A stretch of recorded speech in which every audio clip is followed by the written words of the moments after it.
found. Chapter 14. Jonah burst in through the front door. "Mom? Dad?" he called accusingly, as if they were snooping in his room. He was going to be really angry.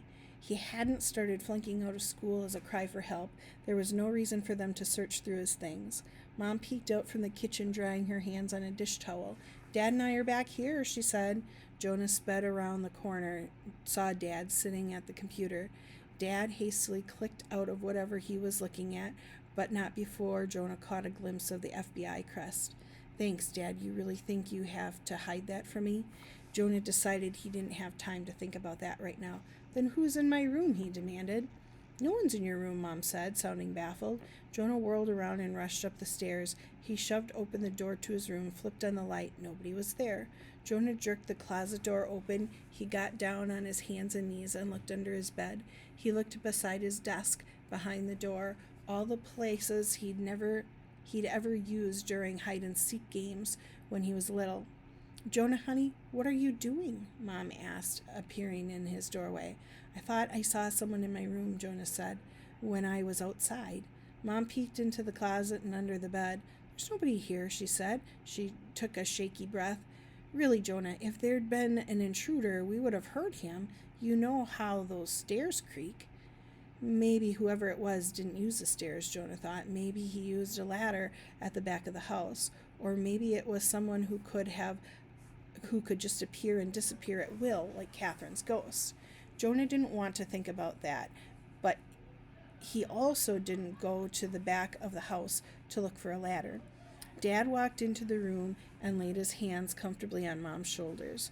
"Jonah, if you really thought there was an intruder, you shouldn't have come rushing up here, putting yourself in danger. You should have called the police," he said. Jonah sat down on his bed. "It was just my imagination, I guess," he said sulkily. "If I'd called the police, they would have been mad." "But you would have been safe," Dad said. Mom sat down beside Jonah on the bed. She patted his shoulder. "You've just had a hard day," she said. "It's been a little overwhelming for all of us." "Yeah," Jonah said absently. He was facing his desk where he dumped the contents of his backpack after school before they'd gone to see Mr. Reardon. Jonah hadn't been able to concentrate on homework, not enough to do it, and certainly not enough to put it all in a tidy stack.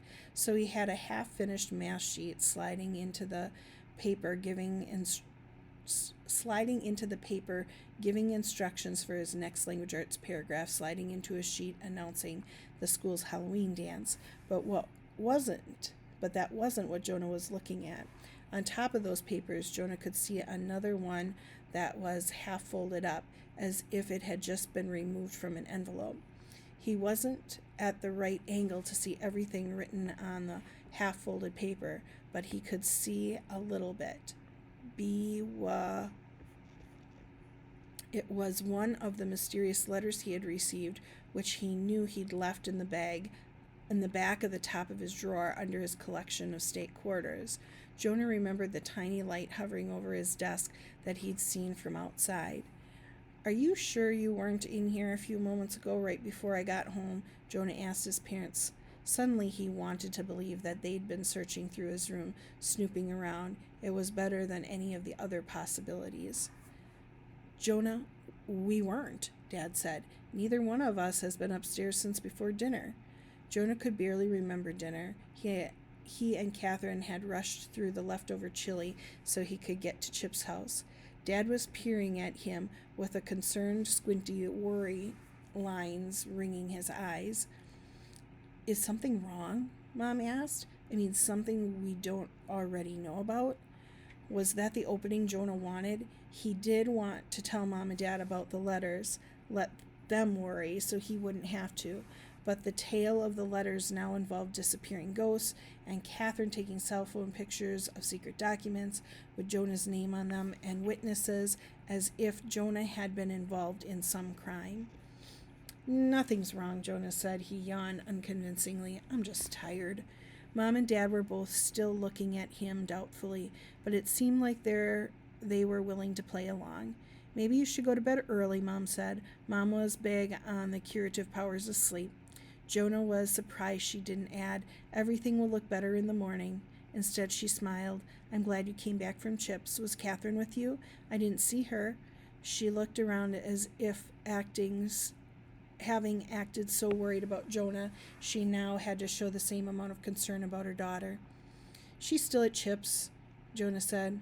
By her face, Jonah thought he could practically see the calculation going on in Mom's head.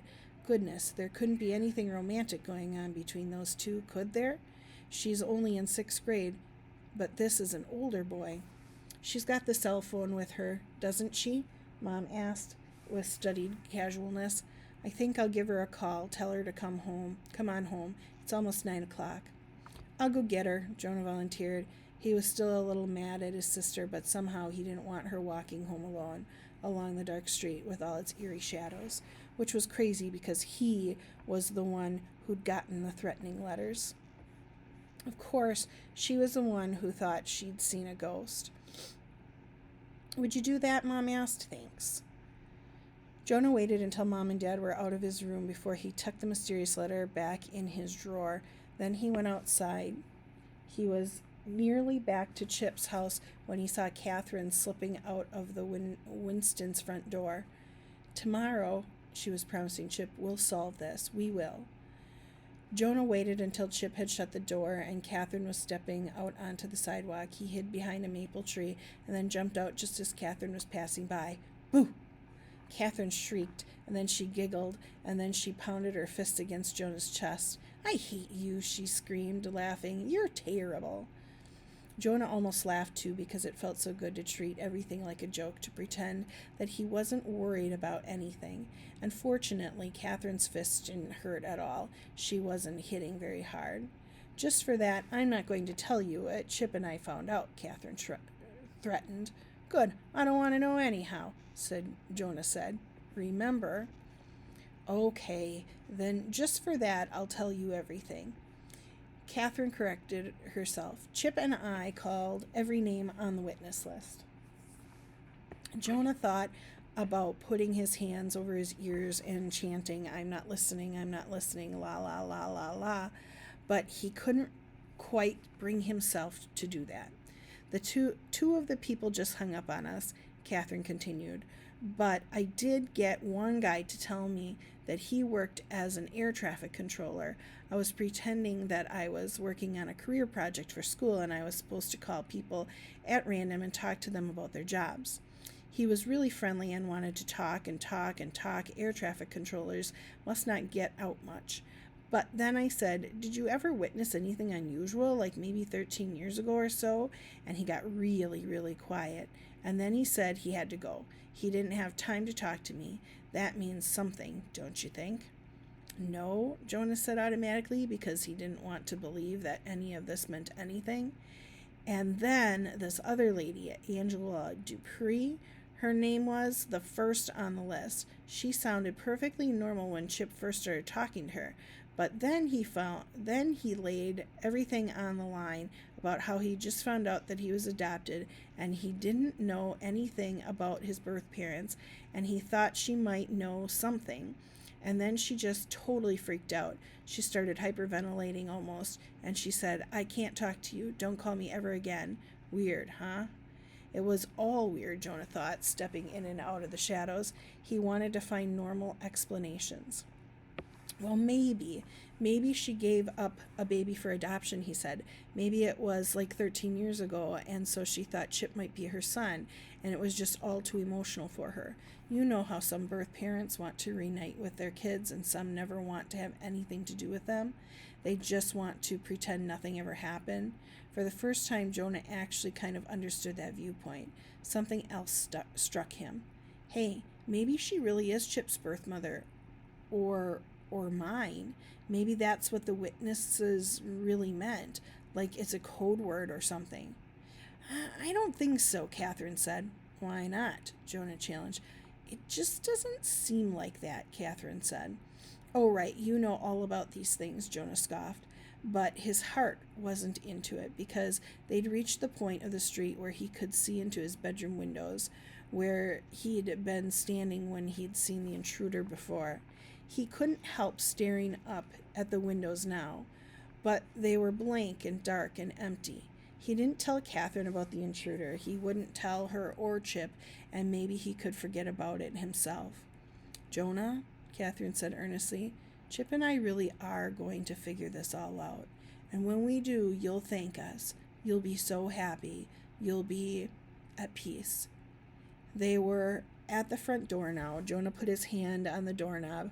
Home, which had looked like such a safe place before, which now was just a place where he might see ghosts, where he had to worry about his secrets being pulled out from anyone for anyone to see, where he had to worry about Mom and Dad worrying about him. He already felt haunted. Catherine, he said. What? She turned to him eagerly. You don't know what you're talking about.